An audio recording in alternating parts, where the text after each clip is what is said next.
G'day guys, how's it going? Welcome back of course to the Time Bomb channel, and I hope all is good in your part of the world. Watch review today of the Victorinox I.N.O.X Chronograph, reference 241989.1.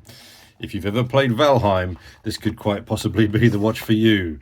Some say that it's made of flam metal, others suggest it's made of diverger carbon. This beast isn't designed for the boardroom, or nor is it designed for Sunday brunches. This is built to take hits, eat dirt, and belly laugh underwater. You don't wear this watch to look good. You wear it because you're not built for comfort zones, and neither is it. Neither is this watch. You could say it's kind of a mashup of a sporty-looking, slightly luxury Swiss watch, and that's a good place to start. So let me just zoom in and focus. Alrighty, so there is our watch, up close and personal. And as I was just saying, it's a little bit of a conundrum. You know, on the one hand, you've got this gorgeous case body. Primitive, cold, forged dragon steel. It's incredibly sexy to the touch, and the lightness as well of it as well is brilliant. It's cold, yet it's calm. The carbon lightness, as I say, allows for that larger wrist print all day long. And I think somewhere they've even put it, let me just zoom in a fraction. They've even put it there on the case body, just to remind you, in case you needed that daily reminder of what it is you're wearing. Let me throw it on wrist while I'm talking. Yeah, my wrist for reference is 7¼ inch. And as I say, while it's a big old lump, it feels like absolutely nothing on wrist. Beautiful, looks beautiful, feels beautiful.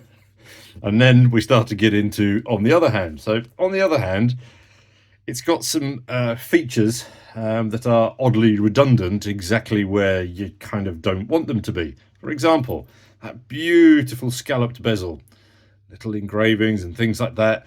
And does that not just look like you want to give it a twist? Well, guess what? It's fixed solid. That thing ain't going anywhere at all. Obviously, I think it's one part, single part. No, it's not. It's pressed into the top, but that isn't going anywhere at all. It kind of looks like it was designed to move, and I've been wanting to fiddle shift it all day long.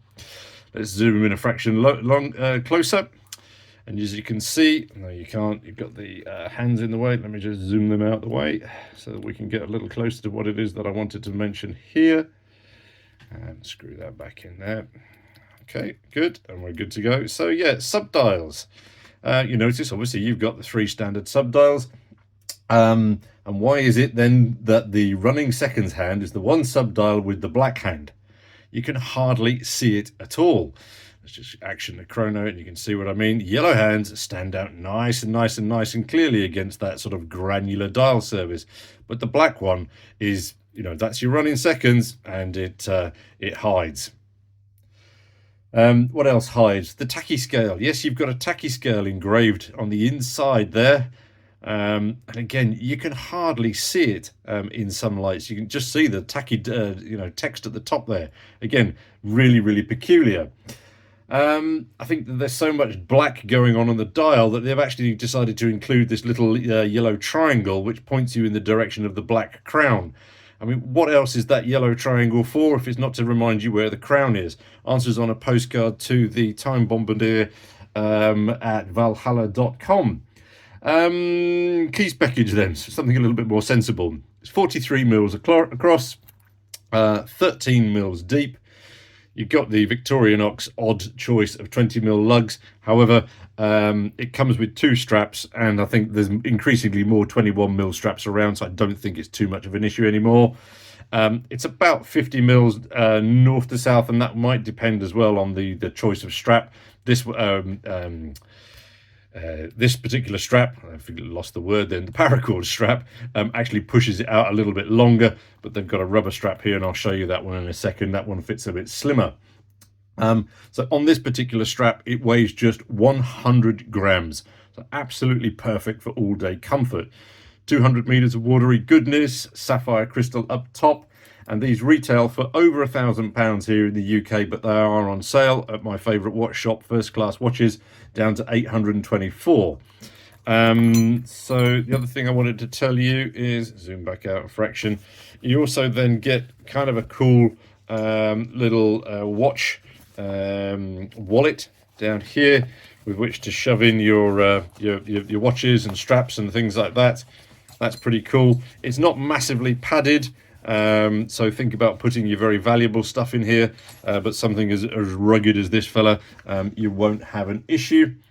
Back onto the dial. I did want to talk about the dial.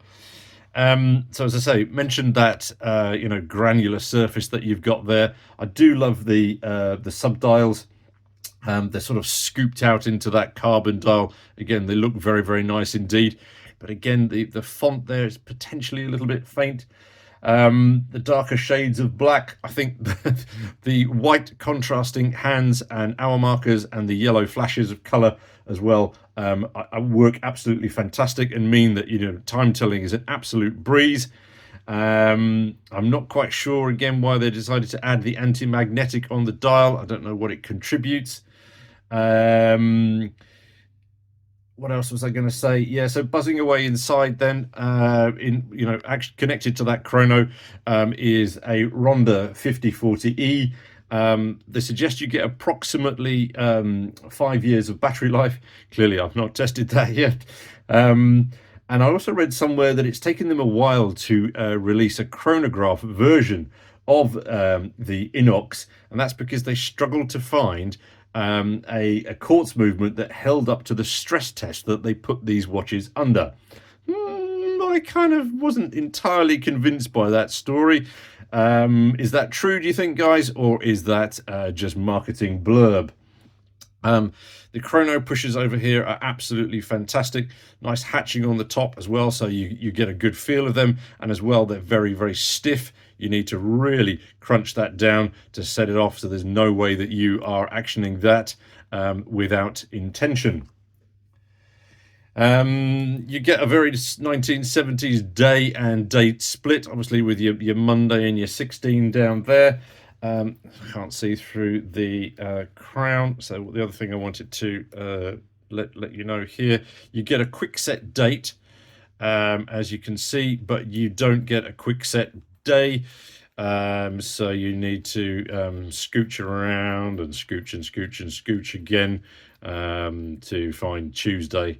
Over here.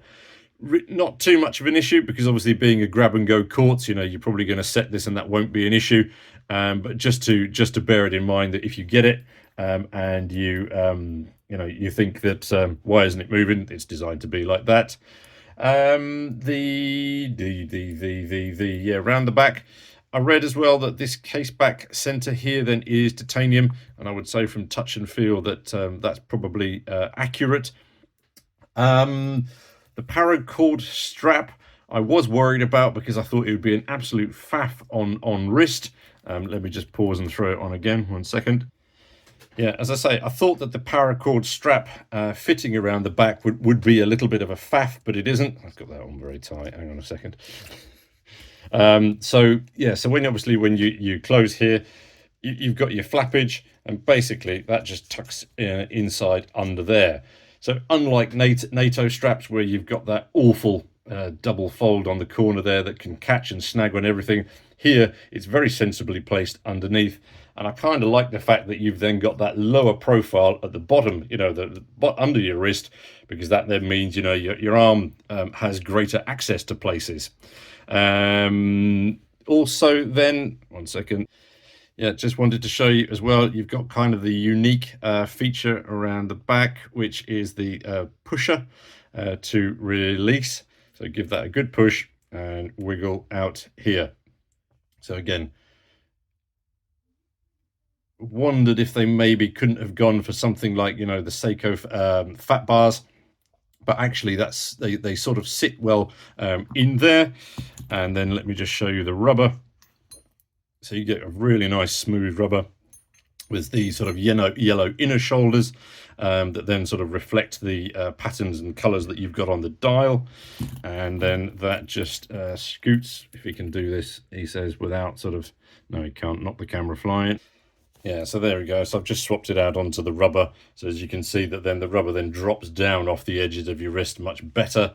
As I say, really nice strap, that one. Very like it very much indeed. So you've got the cushioning under there as well, which just allows a little bit of additional ventilation. Yeah, I think I'm probably going to wear it on this one for a couple of days just to see which one I prefer. But I think, yeah, my natural reaction is to is to go with this rubber one.